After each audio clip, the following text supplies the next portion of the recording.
উঠবে, তখন এরপরে হযরত ইসরাফিল আলাইহিস সালাম তিনি সিংহায় তৃতীয় ফুৎকার দিবেন। এই ফুৎকারের কারণে পৃথিবীতে আবার হাসর শুরু হবে, আবার কিয়ামত শুরু হবে। বলুন সুবহানাল্লাহ। সেই কিয়ামতের দিন এমন অবস্থা হবে, মানুষ দৌড়াতে থাকবে, মানুষগুলো খতনাবিহীন কবর থেকে উঠতে থাকবে, মানুষের শরীরের মধ্যে কোনো কাপড় থাকবে না, উলঙ্গ অবস্থায় উঠবে, খতনাবিহীন অবস্থায় উঠবে, জুতাও পায়ে থাকবে না, দৌড়াতে থাকবে, হাজার হাজার মাইল দৌড়াবে। মা আয়েশা সিদ্দিকা রাদিয়াল্লাহু তাআলা আনহা তিনি বলেন, ইয়া রাসূলুল্লাহ, কিয়ামতের দিন কঠিন সময়ে যখন মানুষ উলঙ্গ অবস্থায় থাকবে, তখন কি মানুষের শরম করবে না? তখন কি শরম করবে না? হযরতে রাসূল বলেন, আয়েশা রে শুনো, কিয়ামতের কঠিন বিভীষিকাময় দৃশ্যের কারণে মানুষ যে উলঙ্গ অবস্থায় আছে সেটা টেরও পাবে না। কারণ কিয়ামতের দিন সূর্যটা তার মাথার উপরে চলে আসবে, এক হাত অথবা অর্ধবিগত। মানুষের জমিন হবে তামার মতো গরম হয়ে যাবে। গুনাহগারের মাথার চান্দি ফেটে গিয়া গিলুগুলু নাক কান দিয়ে বের হতে থাকবে। সারা ময়দানে সারা পড়বে পানি পানি পানি। সমস্ত হাসরবাসীরা দৌড়াতে থাকবে, দৌড়ে গিয়ে হযরত আদম আলাইহিস সালামের কাছে বলবে, আদম, আপনি হচ্ছেন আমাদের পিতা, আপনার ঔরস থেকে আমরা সমস্ত সন্তানেরা এসেছি। আজকে এই কঠিন সময়ে আপনি আল্লাহর কাছে বলুন যেন বিচারটা তাড়াতাড়ি হয়ে যায়।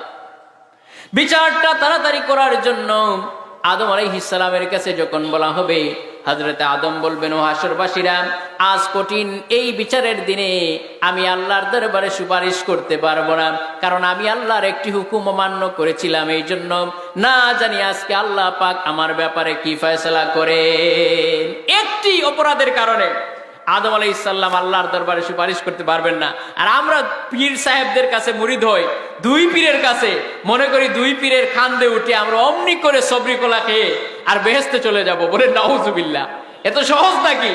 আল্লাহর নবীরা নাফসি নাফসি বলতেছেন, সেখানে পীর কোথায় থাকবেন আল্লাহই ভালো জানে। হযরতে আদম বলবেন, তোমরা যাও নূহের কাছে। নূহ আলাইহিস সালাম বলবেন, আমিও একটি ভুল হয়েছে, আমার ছেলে কেনান তাকে আমি ডাক দিয়েছিলাম, ইয়া বুনাইয়ার কাম মানা। আল্লাহ পাক বলেছেন, নাফরমান ছেলেকে ডাক দিও না। আবার যদি নাফরমান ছেলেকে ডাক দাও তাহলে আমি তোমার নাম নবুয়তের দফতর থেকে কেটে ফেলবো। এই যে আল্লাহ পাক সাবধান করেছেন আমাকে, না জানি আজ কঠিন কিয়ামতের দিন আমি কি জবাব দিব আল্লাহর কাছে, আমি পারবো না। তোমরা যাও হযরতে ইব্রাহিমের কাছে। ইব্রাহিম আলাইহিস সালাম বলবেন, আমিও পারবো না। জাতির পিতা ইব্রাহিম তিনি বলছেন, আমিও পারবো না, কারণ আমিও একটি আল্লাহর হুকুম পালন করতে পারিনি। ওই যে বলেছেন, ইন্নী সাকিম, আমি অসুস্থ। এটা যদিও এটা মিথ্যা কথা নয়, কারণ নবীরা কখনো মিথ্যা কথা বলতে পারেন না। তিনি মানসিকভাবে অসুস্থ ছিলেন, গোটা জাতি নাফরমানি করতেছে, শিরিক করতেছে। এই জন্য হযরতে ইব্রাহিম বলেছিলেন যে ইন্নী সাকিম, আমি অসুস্থ।